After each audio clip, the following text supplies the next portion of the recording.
The Prince of Wales has tested positive for coronavirus. Clarence House says Prince Charles is suffering mild symptoms. His last public engagement was on March the 12th. Hundreds of thousands of people sign up in a single day to volunteer with the NHS, helping the most vulnerable self-isolators. The call for 250,000 volunteers is looking to help people with their shopping, with transport, and then also simply, if you like, calling on isolated people. There's still no financial support for the 5 million self-employed. The Prime Minister says the government is working hard to come up with new measures. We produced a quite incredible package to support the businesses and the workforce of this country. We do need to ensure that we protect the self-employed as well, and you'll be hearing more about that in the next couple of days. Some construction companies halt projects to try to help fight the pandemic, but others are still working amid confusion about the government advice. Hundreds of thousands of Britons remain stranded abroad, with flights cancelled and some borders closed. And in the sport on BBC News, Brighton have started a campaign for clubs to donate match tickets to NHS staff. They have set aside 1,000 tickets per game for when the Premier League returns.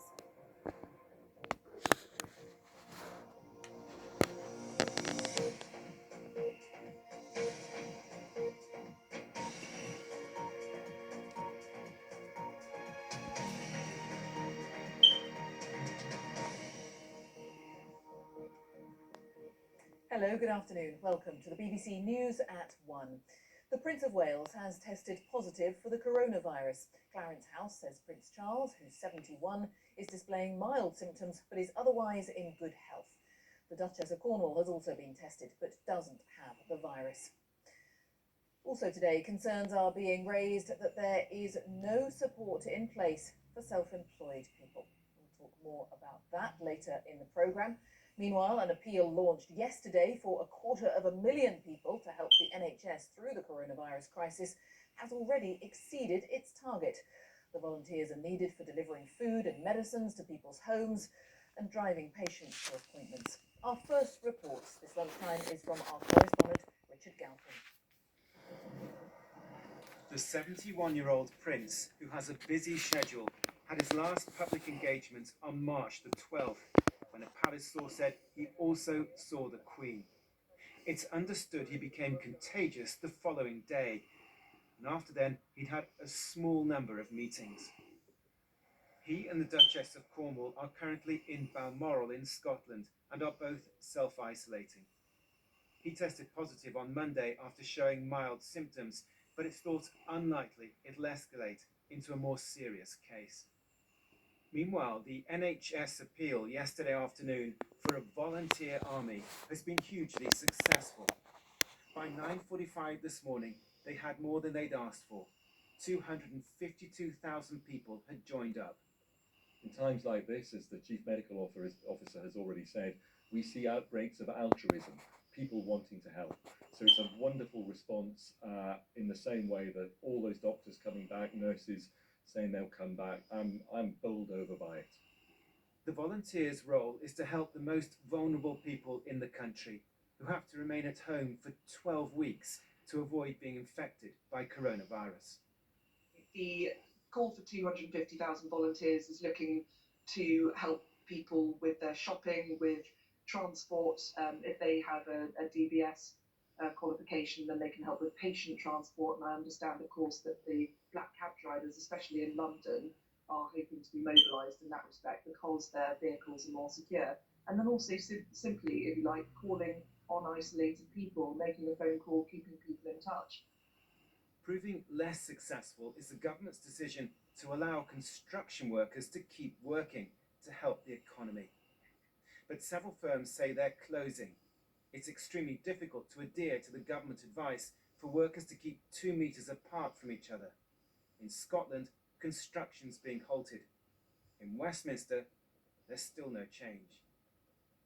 In the construction industry in particular, a number of employers have concluded that they can't follow the Public Health England guidance and are choosing to close down their sites. In some cases, they're doing so over a short period of time, so those sites remain safe. and that's the right thing to do. But if you or your employer believe that you can continue to operate safely within those guidelines, then it's sensible for you to do so. But there are, of course, exceptions for critical buildings, like the one underway to transform this, the BSL Conference Centre in London, into a hospital. It's due to be up and running by next week. 2 wards with 2,000 beds in each. It's to be named the Nightingale Hospital. This broad-ranging series of initiatives in recent weeks leading some experts to be more hopeful the NHS will be able to cope as the infection rate surges and then peaks in 2.5 weeks' time. Mr. Speaker, In Westminster today, this is the last question time before Parliament, like so many other institutions, is expected to close its doors for several weeks. Thank you very much, Mr. Speaker. But before the MPs here start working from home, it's thought they'll pass a set of emergency laws to tackle the coronavirus crisis. And those laws include giving the police extra powers. The government believes keeping people inside their homes is one of the most effective ways of slowing the spread of the deadly virus. Richard Galpin, BBC News. Well, let's talk initially about the Prince of Wales. Our royal correspondent Nicholas Witchell is with me, and how much more do we know, Nick? Symptoms are mild. He is in good spirits, so we are told by Clarence House. He's up and about, still working at Burke Hall, his house on the Balmoral estate, but he is, of course, self-isolating, as is Camilla the Duchess of Cornwall. Here's the chronology. They travelled up to Aberdeen on Sunday, not on a scheduled flight. It is important to stress. I think the symptoms by then must have been becoming evident. He was tested on Monday. The results of that test came back late last night, we're told.